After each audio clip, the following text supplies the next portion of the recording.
اور کسی نے کیا خوب کہا ہے کہ ظلم جب حد سے گزر جاتا ہے تو مٹ جاتا ہے. یقیناً دنیا کی تاریخ گواہ ہے کہ ظلم جب حد سے گزر جاتا ہے تو مٹ جاتا ہے.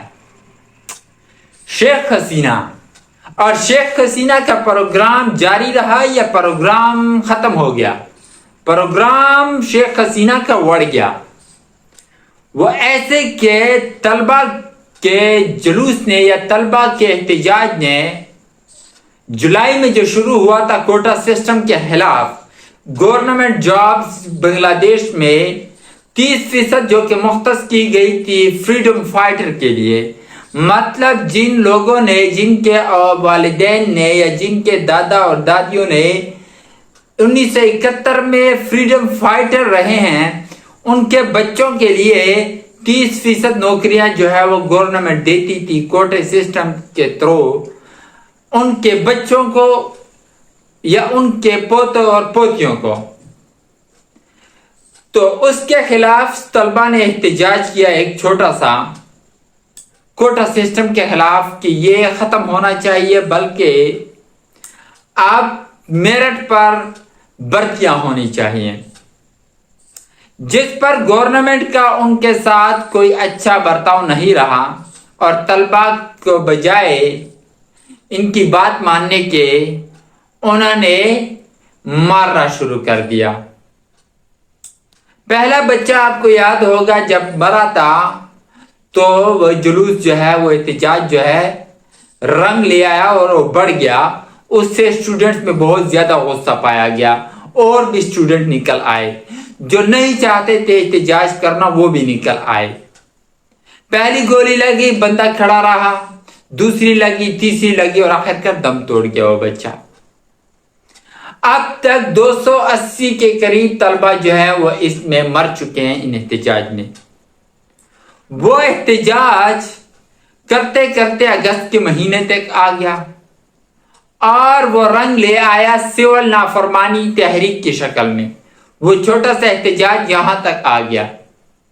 یہی بات ہے کہ سیاست کھیل ہے منہ کا اور دماغ کا.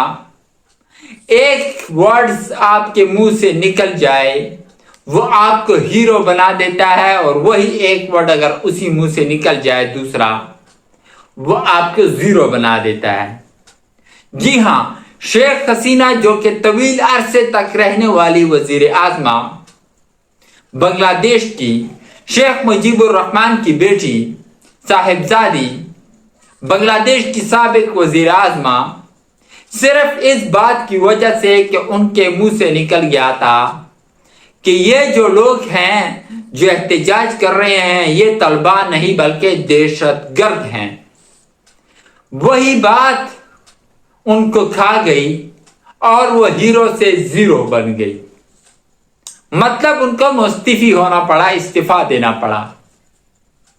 یہ احتجاج اس وقت بہت زور لے آیا جب حکومتی، مطلب شیخ حسینہ کے اسٹوڈنٹ آرگنائزیشن، ان کے پارٹی کے اسٹوڈنٹ آرگنائزیشن نے خلاف احتجاج کرنا شروع کر دیا ان طلباء کے جو کہ کوٹا سسٹم کے تھے.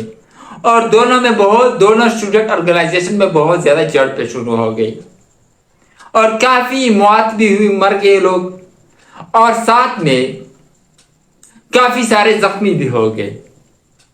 حکومت نے بجائے کہ ان کی باتیں مانتے اپنی ہٹ درمی پر قائم رہی. پولیس سے ان کو مارا پیٹا، اپنے اسٹوڈنٹ سے ان کو مارا پیٹا، لیکن آخر کار جیت انہی کی ہوئی کہ جو مظلوم تھے، کیونکہ ظلم جب حد سے بڑھ جاتا ہے تو مٹ جاتا ہے. اور شیخ حسینہ کو آخری تقریر بھی کرنے نہیں دی گئی کیونکہ اسٹوڈنٹس نے 5 اگست کو فیصلہ کر دیا تھا کہ اب ہم جائیں گے سیدھا تحریک لے کر، لانگ مارچ لے کر شیخ حسینہ کے گھر میں. اور وہاں پر انہوں نے پھر گئے، لوٹ مار بھی کی، وہاں پر توڑ پھوڑ بھی کی اس گھر میں، اور شیخ حسینہ کو آخر کار وہاں سے بھاگنا پڑا ملٹری ہیلی کاپٹر میں انڈیا، اور وہ انڈیا پہنچ گئی اور انہوں نے استعفیٰ بھی دے دیا اپنی وزیر اعظم شپ یا پرائم منسٹر شپ છે. اب جنرل قمر زمان نے جو کہ بنگلہ دیش کے آرمی چیف ہے انہوں نے کہا ہے کہ ہماری اولین ترجیح اسٹوڈنٹس ہے یعنی عوام ہے. اپنی پوری فوج کو کہا کہ عوام ہماری اعتماد ہے, ان پر کسی قسم کا تشدد نہیں ہونا چاہیے, ان کے سارے مطالبات بھی ہم حل کریں گے. اور اب جو ہے عبوری حکومت عارضی حکومت جو ہے وہ آئے گی بنگلہ دیش میں اور کوشش کریں گے کہ اسٹوڈنٹ کے مسائل کو حل کیا جائے. اسٹوڈنٹس نے 8 نکاتی اپنا ایجنڈا ان کے سامنے دیا تھا. شیخ حسینہ نے یہ کیس سپریم کورٹ میں بھی چلا گیا تھا, بنگلہ دیش سپریم کورٹ میں, کہ 7 اگست کو انہوں نے فیصلہ سنانا تھا اور سپریم کورٹ نے بھی کہہ دیا تھا یہاں تک کہ اب اس کے بعد صرف 5% مختص کیا جائے گا کوٹا سسٹم فریڈم فائٹر کے بچوں کے لیے گورنمنٹ جاب میں. لیکن اب جو ہے بات نکل گئی تھی, اور جب جو بات نکل جاتی ہے وہ اثر رکھتی ہے, یقیناً اثر رکھتی ہے. یہ دہشت گرد کہنا بہت مہنگا پڑ گیا شیخ حسینہ کو. اب اسٹوڈنٹس نے سول نافرمانی تحریک شروع کر دی تھی کہ اب یہ اس قابل ہی نہیں ہے, انہوں نے قانون کی خلاف ورزی کی ہے, اب یہ پرائم منسٹر شپ کے قابل نہیں ہے, اب صرف ہم استعفیٰ چاہتے ہیں. اب 5% ہو یا 30% ہو یا 0% ہو, یہ ہمارا ایجنڈا ہے ہی نہیں. اسٹوڈنٹ نے جو 8 نکاتی اپنا ایجنڈا دیا تھا وہ کچھ ایسا ہے. ان 8 نکاتی ایجنڈوں میں سب سے سرفہرست یہ بات تھی کہ جس کی وجہ سے احتجاج ہوا. اسٹوڈنٹس نے پہلا ایجنڈا جو رکھا وہ یہ تھا کہ بنگلہ دیش میں سرکاری نوکریاں جو ہے ان کو بہت عزت کی نگاہ سے دیکھا جاتا ہے, ان کو عزت دی جاتی ہے. مطلب اگر نوکری ہے سمپل الفاظ میں چھوکری ہے, پاکستان میں بھی یہ مشہور ہے. تو انہوں نے کہا کہ یہ جو نوکریاں ہیں یہ مختص کی گئی ہیں اس خاص طبقے کے لیے, نفس نوکریاں, تقریباً آدھی نوکریاں ایک خاص طبقے کے لیے جو کہ انصاف نہیں ہے, اور 1/3 حصہ جو ہے وہ چلا جاتا ہے نوکریوں کا ان لوگوں کے لیے کہ جنہوں نے آزادی کی تحریک میں حصہ لیا تھا. اس کو ختم کیا جائے اور پیور میرٹ پر بھرتیاں ہونی چاہیے, پہلا ایجنڈا. دوسرا, اسٹوڈنٹ نے کہا کہ اس چیز نے بہت اشتعال دلایا اسٹوڈنٹس کو کہ شیخ حسینہ نے انہیں تشبیہ دی ہے اسٹوڈنٹ کو, احتجاج کرنے والوں کو جو کہ کوٹا سسٹم میں احتجاج کر رہے تھے,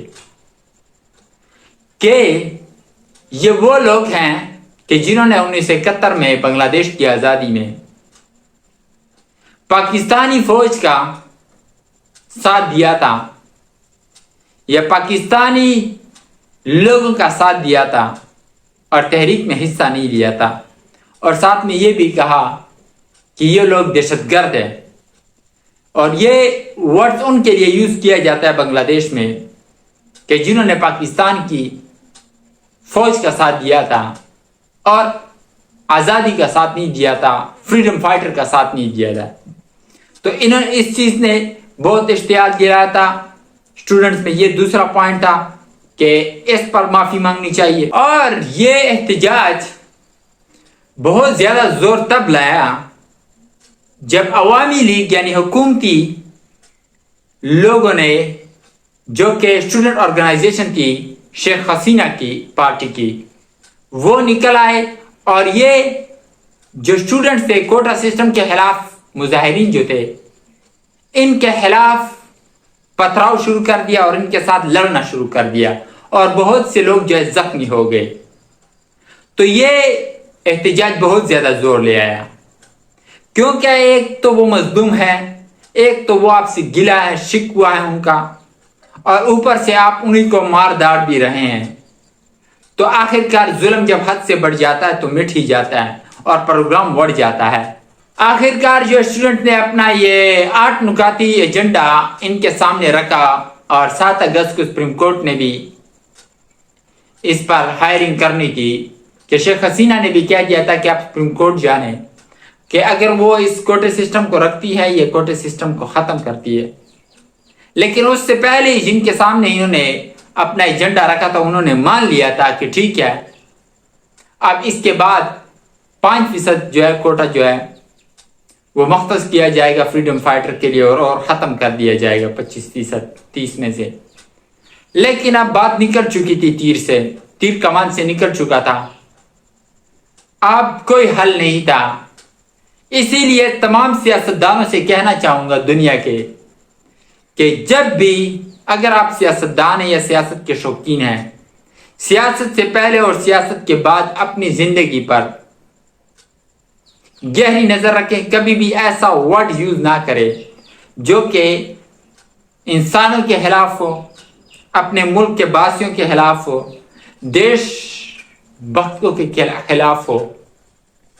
یہ آپ کو اگر آپ پوری زندگی میں محنت کریں، شیخ حسینہ کے اگزامپل سے لے لیں کہ انہوں نے کتنی طویل عرصے تک وزیر اعظم رہی بنگلہ دیش کی، لیکن پھر اسے ایک ورڈز احتجاج تو جولائی سے شروع تھا، لیکن اب جب انہوں نے یہ ورڈ یوز کیا کہ یہ اسٹوڈنٹ نہیں دہشت گرد ہیں، یہ وہی لوگ ہیں جو پاکستان کا ساتھ دے رہے تھے تحریک میں، آزادی تحریک میں فریڈم فائٹر کا ساتھ نہیں دے رہے تھے اور یہ دہشت گرد ہیں، تو اب پھر اسٹوڈنٹ پیچھے نہیں ہٹے اور آخرکار ان کو اپنی بہن ریحانہ کے ساتھ، شیخ ریحانہ کے ساتھ ملٹری ہیلی کاپٹر میں انڈیا بھاگنا پڑا۔